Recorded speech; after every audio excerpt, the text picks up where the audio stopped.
আমরা আওয়ামী লীগকে বাদ দিয়ে বাংলাদেশে এগিয়ে যাচ্ছে এবং বাংলাদেশের আসলে পুনর্গঠন সেদিন থেকে সম্ভব হয়েছে। এই যে আমাদের ক্রিয়াশীল রাজনৈতিক দলগুলো আমাদের এক টেবিলে বসে আলোচনা করছে, এই কারণে আলোচনা করতে পারছে কারণ আওয়ামী লীগ।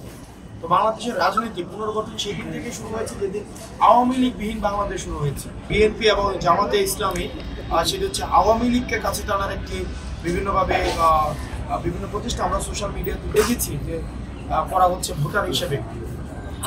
সেই বিষয়টি আসলে দুঃখজনক। আমাদের অতি দ্রুত এই গণভোট নিয়ে আমাদের অর্ডার হতে হবে, যে আমরা যেই বলছি আদেশের আলোচনাটি পাশ কাটিয়ে যাওয়া হচ্ছে। আমরা চাই অতি দ্রুত আদেশের বিষয়টি নিষ্পত্তি হোক এবং এই আদেশটি কোনো অধ্যাদেশ নয়, কোনো প্রজ্ঞাপন নয়, অবশ্যই আদেশ হতে হবে এবং এই আদেশটি আমাদের এই গণঅভ্যুত্থানের মধ্য দিয়ে যিনি প্রধান উপদেষ্টা হয়েছেন ডক্টর মোহাম্মদ ইউনূসকে সে আদেশটি জারি করতে হবে। ফেসিবাদের সময় ১/১১ থেকে শুরু করে ফেসিবাদকালীন পুরো সময়টা বাংলাদেশ একটি গণতন্ত্রহীন একটা সময় অতিক্রান্ত করেছে। আমাদের গণতান্ত্রিক উত্তরণের জন্য আমাদের অবশ্যই নির্বাচন অবশ্যই হতে হবে এবং এই নির্বাচনের মধ্য দিয়ে আমরা এই গণতান্ত্রিক উত্তরণের আমরা এই যাত্রা শুরু করতে পারবো এবং এই যাত্রায় আমরা জাতীয় নাগরিক পার্টি অন্যতম ভূমিকা রাখতে পারবো এবং জাতীয় নাগরিক পার্টির ভূমিকাটা সবচেয়ে বেশি গুরুত্বপূর্ণ এবং নির্বাচন অবশ্যই হতে হবে।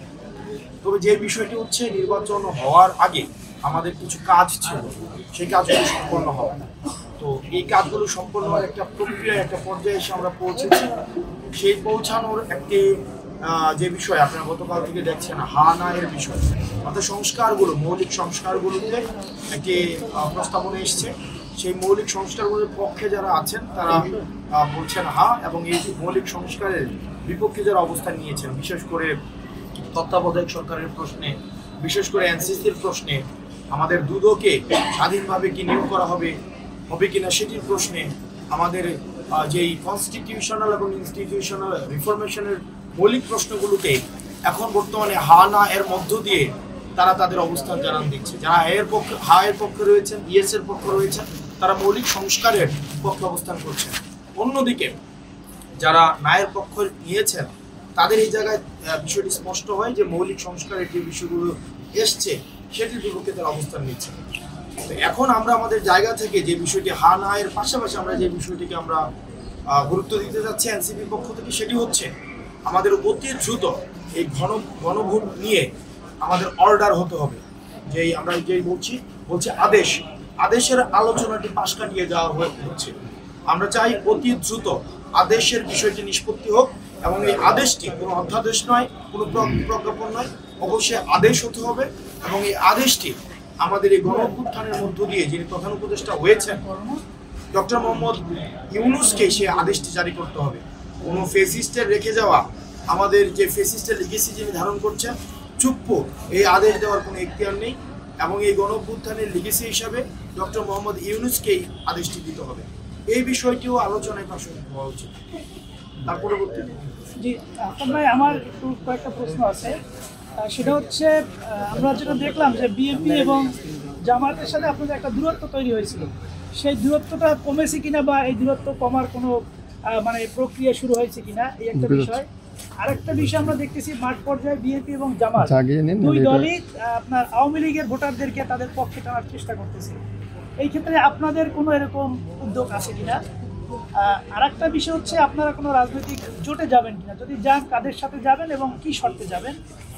আরেকটা বিষয় হচ্ছে যে আমরা দেখতেছি যে আওয়ামী লীগের কার্যক্রম, আমি চারটা বিষয় আপনাকে একটু বলতেছি। আরেকটা বিষয় হচ্ছে যে আওয়ামী লীগ আমরা দেখতেছি তারা বেশ আলোচনায় চলে আসছে। তো আওয়ামী লীগ থেকে কি আসলে আপনাদের সাথে কোনো ধরনের সমঝোতা করার চেষ্টা হচ্ছে কিনা বা তারা সমঝোতা করলে আপনারা কোনো রেসপন্স করবেন কিনা? এই চারটা বিষয়।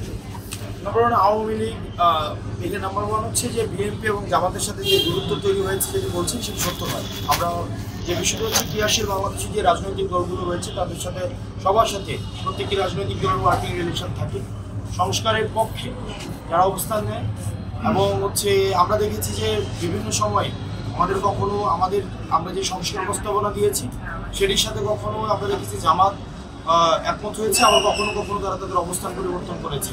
একই জিনিস আমার বিএনপির ক্ষেত্রে হয়েছে। তো সেই জায়গায় যখন জামাত আমাদের সংস্কার প্রস্তাবনাগুলোকে, আমাদের মৌলিক জায়গাগুলোকে এগিয়ে নিয়ে গিয়েছে, তখন মনে হয়েছে জামাতের সাথে আমাদের হয়তো ঋদ্ধতা রয়েছে, আবার একই জিনিস বিএনপির ক্ষেত্রে হয়েছে। বিষয়টি মোটেও এমন না, বরং হচ্ছে সংস্কারের পক্ষে যারা থাকবে তাদের সাথে হচ্ছে আমাদের এনসিপির হচ্ছে একটা ঋদ্ধতাপূর্ণ সম্পর্ক থাকবে, আর সংস্কারের বিপক্ষে যারা অবস্থান নেবে এনসিপির সাথে দূরত্ব তৈরি হবে। দ্বিতীয় যে বিষয়টি, নির্বাচনে জোটে যাওয়া বা না যাওয়ার বিষয়ে আমাদের এনসিপির আহ্বায়ক জনাব নাহিদ ইসলাম ইতিমধ্যে স্পষ্ট করেছেন যে আমাদের জোট হওয়া, নির্বাচনী অ্যালায়েন্স হওয়ার সেটির একটি মৌলিক যে নীতি, সেই নীতিটি হচ্ছে সংস্কারের পক্ষে কারা রয়েছে, সংস্কারের বিপক্ষে কারা রয়েছে, এবং সেটি সময় নির্ধারণ করে দেবে। তৃতীয় যে প্রশ্নটি আপনার ছিল সেটি হচ্ছে, দেখেন বাংলাদেশে আওয়ামী লীগ হচ্ছে একটি dead chapter, Awami League case gone. তো আওয়ামী লীগকে আসলে এখন আর প্রাসঙ্গিক নেই।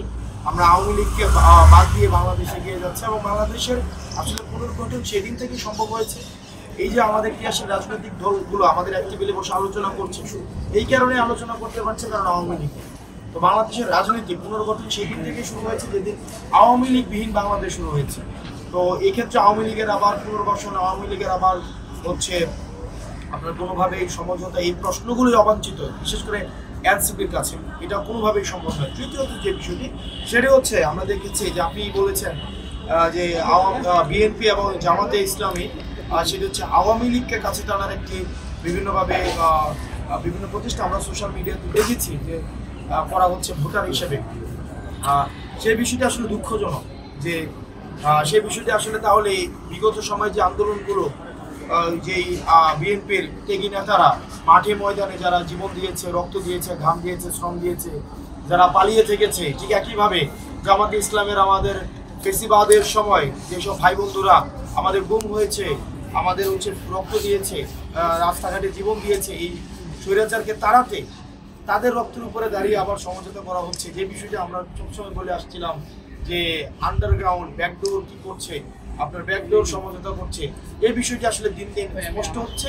এবং আসলে তারা তাদেরকে জনগণ ভোট দিবে কিনা, তাদের এই ধরনের এই ব্যাকডোর সমঝোতার কারণে এটি আসলে ভোটাররাই নির্ধারণ করবে। আমার কাছে মনে হয় না এই যে খুব বেশি ফলপ্রসূ।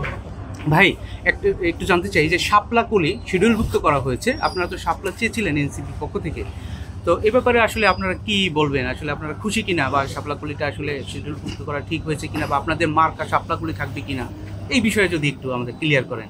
দেখুন, আমরা বারবার বলে আসছি যে নির্বাচন কমিশন যে সিদ্ধান্তগুলো নেয় সেই সিদ্ধান্তের কোনো নীতিমালা নেই। মানে সকালে ঘুম থেকে উঠে মনে হয় যে এটা দিবে, যে মাইক মার্কা, মাইক দেখছে, মাইক দিয়ে দিচ্ছে, মোবাইল দেখছে, মোবাইল মার্কা, ট্রাইপড দেখছে, ট্রাইপড মার্কা। ওই যে সূর্য দেখতেছি উপরে, তো ওই দেখলাম যে ওখানে সূর্য মার্কাও আছে, মানে সূর্য মার্কা। তো এখানে দেখবেন কিছুদিন পরে যা মনে হয় যেটা দেখে, এখন কোন নীতিমালার মধ্যে দিয়ে শাপলা অন্তর্ভুক্ত করা হয় নাই তারা কিন্তু স্পষ্ট করে নাই। আবার কোন নীতিমালার মধ্য দিয়ে বেগুনকে অন্তর্ভুক্ত করা হয়েছে তারা সেটাও স্পষ্ট করে। আবার গতকাল দেখলাম যে আবার তারা শাপলাকলিকে অন্তর্ভুক্ত করছে, আসলে কোন নীতিমালার ভিত্তিতে করছে সেটা স্পষ্ট না আমাদের কাছে। সেজন্য আমরা বারবার আসলে যেটি ফোকাস করছি সেটি হচ্ছে নির্বাচন কমিশন এভাবে আসলে উইথিক্যালি চলতে পারে না, তার একটা নীতিমালা থাকতে হবে। এটি জনগণের প্রতিষ্ঠান, সাংবিধানিক প্রতিষ্ঠান, সাংবিধানিক প্রতিষ্ঠানের নীতিমালার ভিত্তিতে কিন্তু চলতে হবে, কারণ নিয়মের ভিত্তিতে চলতে হবে। এটা কোনো ব্যক্তি সর্বস্ব, একটা আধুনিক মানদাতার একটা মানদাতার মধ্যযুগীয় চিন্তা প্রসূত সিদ্ধান্ত নিয়ে এই সাংবিধানিক প্রতিষ্ঠান চলতে পারে না। তো সেজন্য আমরা যেটি সবসময় ফোকাস করে আসছি এনসিপি, সেটি হচ্ছে আমরা নির্বাচন কমিশনের আসলে নীতিমালাটা দেখতে চাই, যে নীতিমালার ভিত্তিতে তারা মার্কাকে অন্তর্ভুক্ত করে, আবার যে নীতিমালার ভিত্তিতে তারা অন্তর্ভুক্ত করে না, আবার যে নীতিমালার ভিত্তিতে তারা বাদ দিয়ে দেয়, এই নীতিমালাটা হচ্ছে আমাদেরকে দিতে হবে। এবং এই বিষয়ে আমাদের সাংগঠনিক সিদ্ধান্ত চূড়ান্ত আমরা আলোচনার মধ্যে দিয়ে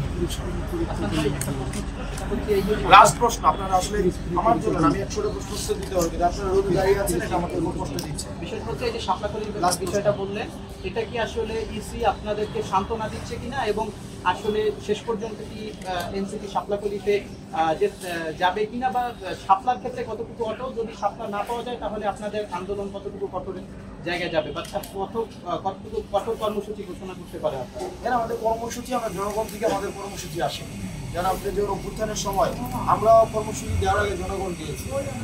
আমাদের যে মার্কা, আমাদের মার্কা কোনটা আমরা নিব, বা মার্কা আমাদের যে সাংবিধানিক প্রতিষ্ঠান বা নির্বাচন কমিশন থেকে যেটি দেওয়া হয়েছে সেটি জনগণ গ্রহণ করছে কিনা, যদি জনগণ গ্রহণ না করে সেটিকে আমরা প্রত্যাখ্যান করব। এখন সেই বিষয়টি আমাদের জনগণ আমাদের এনসিপি নেতা কর্মী এবং বাংলাদেশের জনতা নির্ধারণ করবে এবং সেটির ভিত্তিতে হচ্ছে আমরা সিদ্ধান্ত নেব। আর যে বিষয়টি সেটি হচ্ছে যে আপনি বলেছেন যে আপনার প্রথম প্রশ্নকে আমি উত্তর দিয়েছি যে আসলে এই সাংবিধানিক প্রতিষ্ঠা একটি নীতিমালার ভিত্তিতে আসলে চলা উচিত। যাক, ধন্যবাদ আপনাদেরকে, পিরোজপুর কে ধন্যবাদ এই প্রোগ্রাম আয়োজন করার জন্য। আমরা খুব দ্রুতই এই নভেম্বরের প্রথম সপ্তাহের মধ্যে আমরা আহ্বায়ক কমিটি ঘোষণা করবো। পিরোজপুরের যারা সুনাগরিক রয়েছেন, যারা নাগরিক রয়েছেন, পিরোজপুরের দায়িত্বশীল মানুষ যারা রয়েছেন, আমরা আপনাদেরকে আহ্বান করবো আপনারা আমাদের পাশে দাঁড়ান। আপনারা যদি পাশে দাঁড়ান তাতে আমরা শক্তিশালী হবো, বাংলাদেশ শক্তিশালী হবে এবং আপনাদের এই অবস্থানের মধ্য দিয়ে আমরা হচ্ছে এই যে সংস্কারের স্বপ্ন মানুষকে দেখাচ্ছি, পরবর্তী বাংলাদেশ বিনির্মাণের স্বপ্ন দেখাচ্ছি, সেই যাত্রায় আমরা এগিয়ে যাবো। আপনারা ভালো থাকবেন। সাংবাদিক সহ আপনাদের সাংবাদিক বন্ধুরা সকাল থেকে আমাদেরকে সময় দিয়েছেন, আমরা আপনাদের কাছে অকৃত্রিম কৃতজ্ঞতা প্রকাশ করছি এবং এনসিপি নেতাকর্মী যারা রয়েছেন এখানে স্থানীয় আমাদের যেই তত্ত্বাবধায়ক যেই কমিটি ছিল আমাদের, আপনারা যারা আছেন আপনারা সবাইকে কৃতজ্ঞতা জানাচ্ছি এবং সরকার থেকে যারা এসছেন আমরা সবাইকে কৃতজ্ঞতা জানাচ্ছি। আপনাদের শ্রম ত্যাগ তিতিক্ষা এই একটির এই ছোট ছোট এইগুলোর সমন্বয়ে আমাদের এনসিপি একজন মহির হয়ে পড়ে উঠবে। আসসালামু আলাইকুম। ভাই আমাদের